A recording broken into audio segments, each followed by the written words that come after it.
Bonjour à tous et bienvenue dans le nouveau Muxpy. Regardez ces images.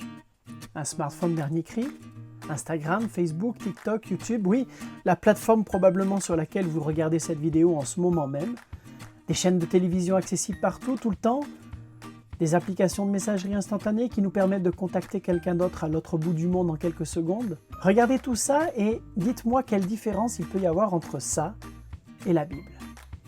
Ben oui, parce que soyons honnêtes, quand on est chrétien, on peut parfois ressentir un certain décalage. D'un côté, on a des outils extraordinaires, modernes, ultra rapides, tout cela avec peu d'efforts. De l'autre, on a un livre, un vieux livre, pas très connecté, pas très interactif tout ça. Pas de notification, pas d'algorithme pour vous suggérer le passage du jour. Et pourtant, je vais vous proposer aujourd'hui de regarder la Bible sous un angle un peu différent, parce qu'elle est aussi un projet de communication. Et même mieux que ça, elle est un projet de communication initié par Dieu lui-même, depuis le commencement. Alors forcément, on peut se demander, mais pourquoi Dieu ne nous parle-t-il pas directement? Pourquoi avoir choisi un livre comme moyen de communication? Et puis, soyons francs, pourquoi les chrétiens appellent-ils un livre la parole de Dieu? C'est un écrit, pas une parole. C'est justement à ces questions que je vous propose de répondre ensemble aujourd'hui, en laissant la Bible parler d'elle-même. Alors installez-vous confortablement, prenez votre boisson chaude préférée, votre Bible, et partons ensemble dans cette exploration.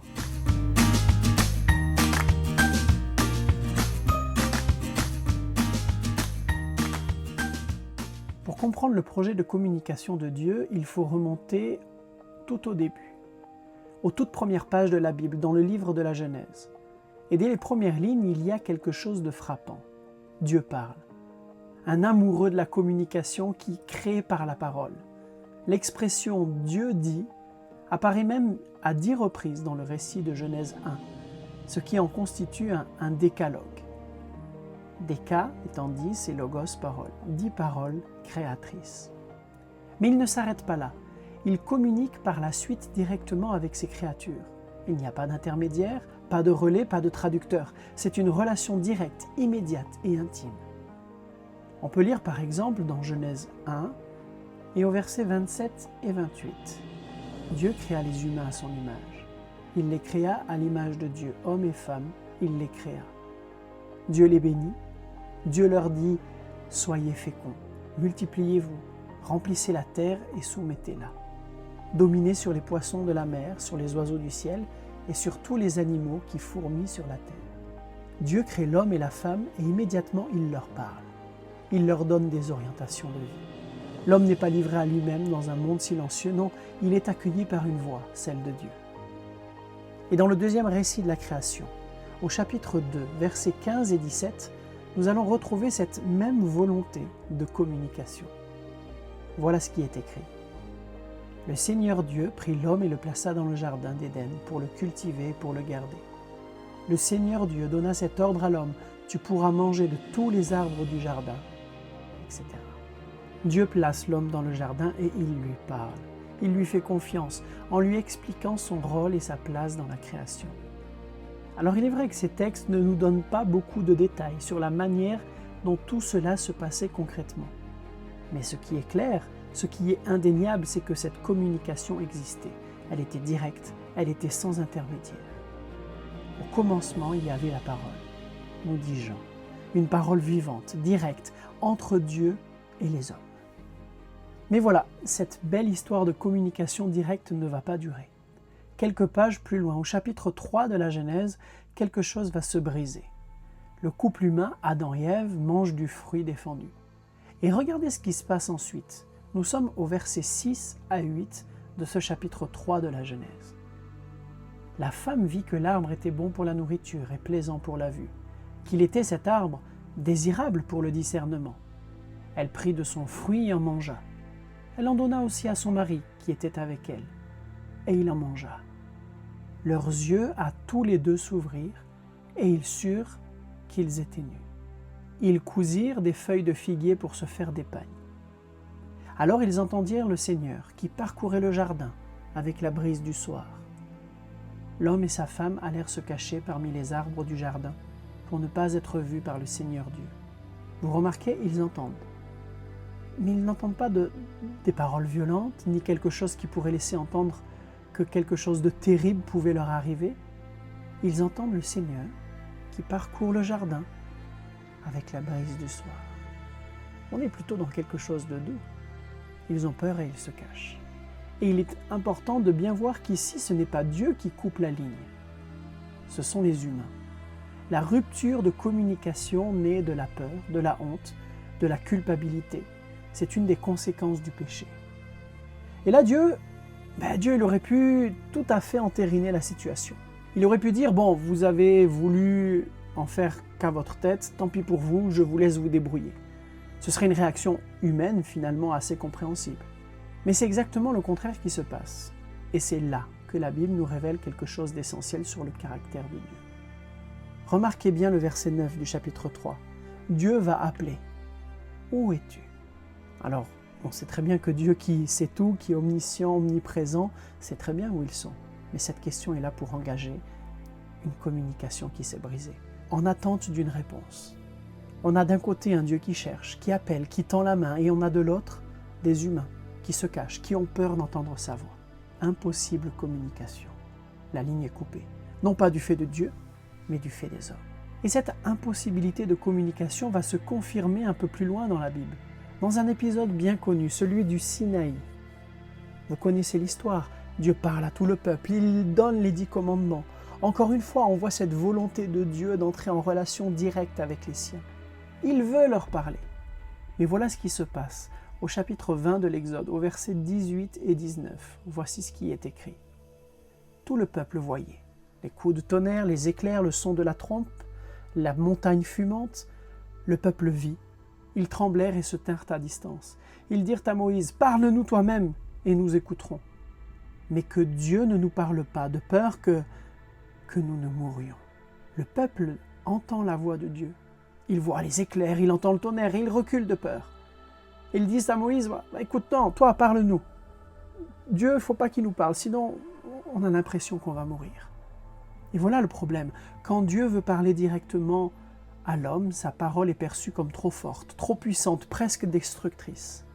Ils ont peur de mourir, alors qu'ils sont en face de celui qui vient de les faire sortir d'Égypte, qui a ouvert la mer en deux, qui les a guidés avec la nuée et la colonne de feu, qui leur a donné à manger tous les jours en faisant tomber la manne.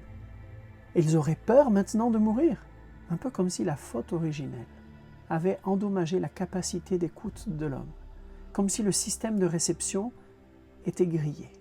La parole de Dieu est bonne, elle est bienfaisante, elle est salutaire, mais l'homme n'est plus équipé pour l'entendre directement. Il se retrouve pris d'une peur viscérale, il demande un intermédiaire. Et Dieu va accepter. C'est alors que commence le temps des porte-paroles. Moïse est le premier de la liste et après lui, tout au long de la Bible, des hommes et des femmes vont prendre le relais. On les appelle les prophètes. Ce mot, il est souvent mal compris. Un prophète, dans l'imaginaire populaire, c'est quelqu'un qui prédit l'avenir, quelqu'un qui annonce des catastrophes, mais ce n'est pas vraiment ça, du moins pas seulement. Le mot vient du grec, il se compose de 2 parties. Pro, qui signifie de la part de, ou à la place de, et phémi, qui veut dire parler. Donc étymologiquement, un prophète, c'est simplement quelqu'un qui parle de la part de quelqu'un d'autre, un porte-parole. Il peut annoncer l'avenir, oui, il peut dénoncer des injustices, il peut consoler, il peut avertir, mais dans tous les cas, il transmet un message qui ne vient pas de lui. Il en est simplement le relais. Le prophète Ézéchiel reçoit de Dieu un ordre de mission très clair. Au chapitre 3 de son livre, au verset 17, voilà ce qu'on y trouve. « Fils d'homme, je t'établis comme sentinelle pour la maison d'Israël. Tu écouteras la parole qui sort de ma bouche et tu les avertiras de ma part. » Une sentinelle, un guetteur. Et pour bien comprendre ce que cela représente, laissez-moi vous proposer une illustration. Imaginez tout ce qui se passe dans la pièce où vous vous trouvez actuellement. Tout semble silencieux, vide, et pourtant, cette pièce est traversée en ce moment même par des dizaines de signaux invisibles. Des ondes Wi-Fi, peut-être grâce auxquelles vous écoutez ou voyez ce Muxpi maintenant, des ondes radio, des signaux de télévision, tout ça circule autour de vous, à travers vous, sans que vous ne le sentiez. Ces signaux sont là, mais vous n'êtes pas équipé pour les capter directement. Vous avez besoin d'un intermédiaire téléviseur, un smartphone, une radio. C'est exactement la fonction du prophète. Il est cet intermédiaire, il capte la parole de Dieu dans sa dimension verticale et la transmet aux hommes dans une dimension horizontale. Et notez quelque chose d'important dans cette illustration, le téléviseur, il ne fabrique pas le programme, il n'en est que le vecteur. C'est Dieu qui crée le message, c'est le prophète qui le transmet. Et tout comme il existe des téléviseurs de toute taille, du petit écran qu'on regarde sur son téléphone jusqu'à l'immense écran géant d'une salle de cinéma, il existe une grande diversité de prophètes. Dieu ne crée pas un porte-parole standardisé, tous identiques. Non, il utilise des êtres humains avec leur personnalité, leur style, leur culture, leur maîtrise de la langue, leur sensibilité. C'est pour cela que les livres bibliques sont si différents les uns des autres. Chaque prophète, chaque auteur va apporter sa touche personnelle, va parler avec son cœur, avec qui il est. Et pourtant, même si chacun fait ça, c'est le même message qui se déploie tout au long de ces pages. Mais ce système, aussi beau soit-il, n'est pas parfait. Et Dieu lui-même en est conscient. Ce n'est pas la solution qu'il avait voulu au départ. Il s'est adapté. C'est une adaptation, une concession qu'il a fait face à la fragilité humaine. Et ce système n'est pas parfait. Parce que même le meilleur programme du monde ne sert à rien si le téléviseur est éteint. Encore faut-il que les gens veuillent regarder. Et dans la Bible, on voit toutes sortes de réactions face aux prophètes. Parfois, trop rarement, les Israélites les ont écoutés et ont changé de vie. Mais souvent, ils zappaient. Ils passaient sur une autre chaîne. C'est le phénomène des faux prophètes, ceux qui disaient ce que le peuple voulait entendre. Parfois, ils décidaient d'éteindre la télé complètement et d'abandonner Dieu. Et parfois, trop souvent, ils cassaient le téléviseur. La liste des prophètes martyrisés est longue et douloureuse. Jérémie emprisonné, jeté dans une citerne de vase pour finir lapidé. Jean-Baptiste décapité par Hérode. Jésus lui-même évoquera cette triste tradition dans l'évangile de Luc, au chapitre 13 et au verset 34, quand il dira « Jérusalem, Jérusalem, toi qui tues les prophètes et qui lapides ceux qui te sont envoyés. » Il y a aussi une autre limite à ce système des intermédiaires oraux. Le prophète parle en direct, ce qui veut dire que seuls ceux qui sont physiquement présents l'entendent. Et sa parole est confinée à un espace géographique limité, celle d'un être humain. Comment faire alors pour que ce message puisse traverser les siècles et les continents? Face à toutes ces limites, Dieu va devoir trouver une solution. Et cette solution, on la trouve dans un verset du prophète Ésaïe, au chapitre 30 et au verset 8. Dieu va dire ceci à Ésaïe. « Va maintenant, écris cela sur une tablette en leur présence, grave-le dans un livre afin que cela reste pour les temps à venir. » Ainsi, du direct, on va passer à l'enregistrement. C'est révolutionnaire en un sens. Pensez-y, avant l'écriture, un message oral disparaissait avec celui qui le portait. Mais une fois écrit, ce message, il peut voyager dans le temps, dans l'espace, il peut être lu, relu, à n'importe quel moment, par n'importe qui, et jusqu'à l'autre bout du monde, et des siècles plus tard. C'est comme cela qu'est née notre bibliothèque biblique. D'ailleurs, le mot « Bible » vient du grec « biblia » qui signifie tout simplement « les livres ». C'est une collection, une bibliothèque. Plusieurs dizaines de textes écrits sur plus de 1000 ans, par des dizaines d'auteurs différents, dans des genres littéraires variés, des récits, des poèmes, des lettres, des prophéties, des lois, des proverbes. Et ces textes ont traversé les âges pour nous parvenir. C'est une sorte de cinémathèque de l'humanité, un lieu privilégié où l'on entend Dieu parler dans l'histoire des hommes, et où on le voit chercher inlassablement à communiquer avec eux. Mais, et c'est là que ça devient vraiment intéressant, l'écrit, aussi précieux soit-il, ne suffit pas encore. Vous le savez peut-être, quand un film est livré au spectateur, il échappe au contrôle de son réalisateur.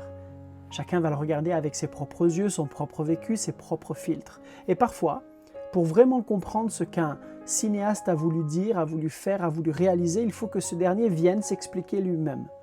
C'est pour ça qu'on avait à l'époque dans les DVD des bonus, qu'on a des interviews aujourd'hui, qu'on a des rencontres avec les équipes de tournage.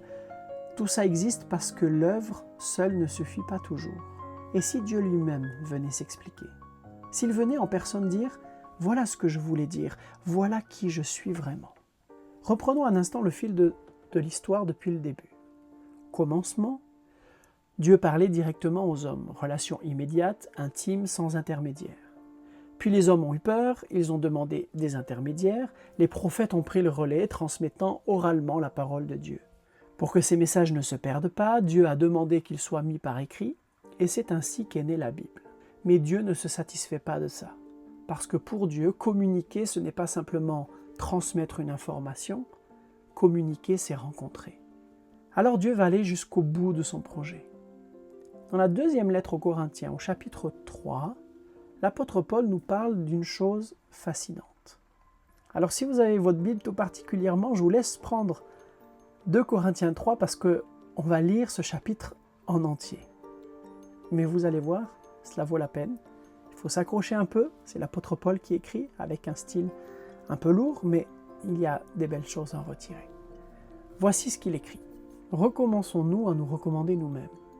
Ou bien aurions-nous besoin, comme quelques-uns, de lettres de recommandation pour vous ou encore de vous? C'est vous qui êtes notre lettre, écrite dans notre cœur, connue et lue de tous. Il est manifeste que vous êtes une lettre du Christ, confiée à notre ministère. Une lettre écrite non pas avec de l'encre, mais avec l'Esprit du Dieu vivant. Non pas sur des tablettes de pierre, mais sur des tablettes de chair, sur des cœurs. Telle est la confiance que par le Christ nous avons en Dieu.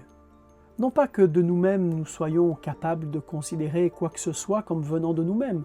Notre capacité vient de Dieu.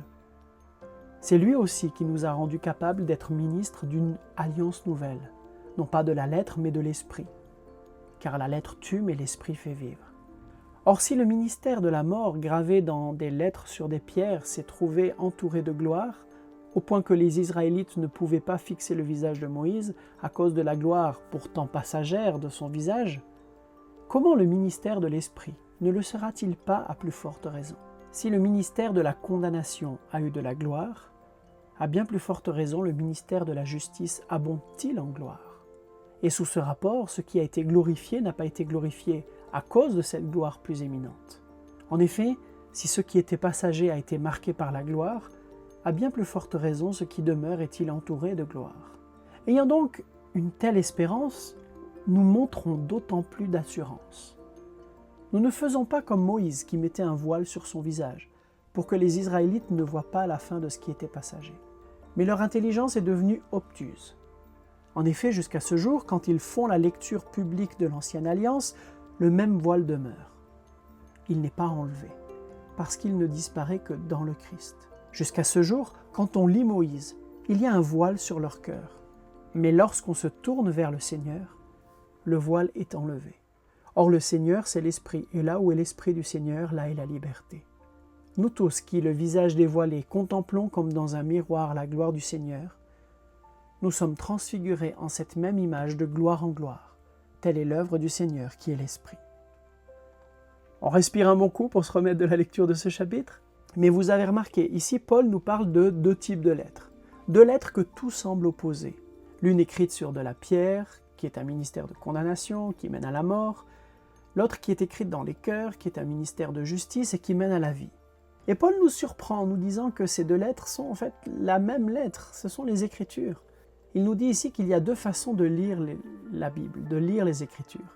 Il nous dit en fait que le texte biblique, à cause de nos faiblesses, est comme une lettre voilée. Quelque chose qui est là mais que l'on ne comprend pas vraiment sans la bonne clé. Et cette clé, ce décodeur, c'est le Christ. Vous connaissez peut-être le concept de la chaîne cryptée. Avant les plateformes de streaming, il y avait des chaînes payantes comme Canal+, qui existent toujours. Mais à cette époque, le programme était diffusé, mais si vous n'aviez pas le décodeur, vous ne voyiez qu'une image brouillée, incompréhensible. Le contenu était là, mais il n'était pas accessible. C'est exactement ce que Paul nous dit. La Bible est là, le message est là, mais sans la rencontre avec Jésus, quelque chose reste voilé, brouillé. Et c'est pour cette raison que la lecture de la Bible est parfois vécue comme stérile, fastidieuse, lointaine. Ce n'est pas la Bible qui est en cause. C'est le fait qu'elle ait été coupée de son projet initial. C'est le fait qu'on l'ait prise comme une fin en soi, plutôt que comme un chemin vers une rencontre. Les grandes librairies organisent régulièrement des séances de dédicaces et des rencontres avec les auteurs, et ces rendez-vous sont toujours très courus. Les gens font la queue pendant des heures pour serrer la main de celui ou celle qui a écrit le livre qu'ils ont aimé, pour lui poser des questions, pour qu'il leur dédicace leur exemplaire. Parce qu'un livre, c'est bien, mais rencontrer l'auteur, c'est autre chose. c'est entrer dans une dimension nouvelle. Eh bien, depuis que la Bible existe, son auteur initial, Dieu lui-même, attend le lecteur. Il est là, il n'est pas parti, il ne s'est pas absenté. La rencontre est proposée. En communauté, quand on est dans notre église, quand on se rassemble, mais aussi en tête-à-tête, dans le silence d'une lecture personnelle, dans une prière murmurée au milieu de la nuit. La qualité de cette rencontre dépend de la qualité de la lecture. C'est la manière de Dieu d'aller jusqu'au bout de son projet. Il ne s'est pas contenté d'envoyer des messages. Il est venu lui-même. Écoutez ce que nous dit le livre des Hébreux, au chapitre 1, les 2 premiers versets. Après avoir jadis, à plusieurs reprises et de plusieurs manières parlé à nos pères par les prophètes, Dieu, en ces jours qui sont les derniers, nous a parlé par son Fils. Vous remarquez, par les prophètes, puis par son Fils. Et rappelez-vous ce qu'avait dit l'apôtre Jean tout au début de son évangile.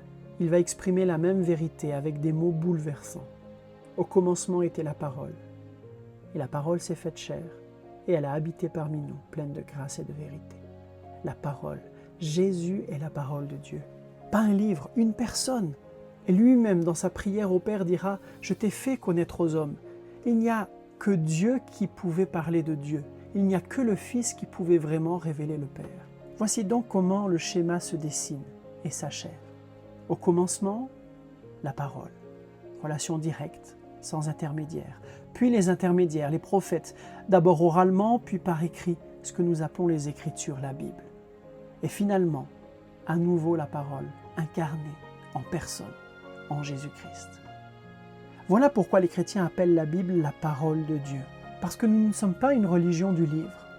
Parce que ce livre, justement, pointe vers une personne. Et cette personne, c'est le Christ. Nous ne sommes pas une religion de livre. Nous sommes une religion de la relation, de la rencontre avec le Dieu vivant qui s'est révélé en Jésus. Alors au fond, qu'est-ce que la Bible? C'est une bibliothèque, oui, une collection extraordinaire de textes écrits sur des siècles, mais c'est surtout une invitation à une rencontre. C'est un peu comme une lettre d'amour. Vous pouvez analyser la lettre, étudier son style, son vocabulaire, sa structure, mais si vous ne la lisez pas avec votre cœur, si vous ne laissez pas la voix de celui qui l'a écrite résonner à travers les mots, vous êtes passé à côté de l'essentiel. La Bible, c'est un livre à lire avec les oreilles, un livre à écouter, à laisser résonner, parce que derrière chaque page, il y a une voix qui attend de se faire entendre. Et si vous n'avez jamais vraiment ouvert ce livre, ou si vous l'avez ouvert mais refermé en vous disant que ce n'était pas pour vous, je vous invite à lui donner une nouvelle chance. Pas pour remplir une obligation, pas pour cocher une case dans votre to-do list, mais de la lire pour rencontrer quelqu'un. Que nous puissions tous rencontrer le Christ et écouter ce qu'il a à nous dire aujourd'hui. Si cette vidéo vous a touché ou vous a fait réfléchir, n'hésitez pas à la partager autour de vous. Vous pouvez aussi laisser vos questions, vos réflexions ou vos commentaires et nous vous répondrons du mieux que nous pourrons. Et si vous voulez aller plus loin dans la découverte de la Bible, abonnez-vous à la chaîne, mettez un petit pouce en l'air pour nous soutenir. Il y a d'autres vidéos qui vous attendent. À très bientôt.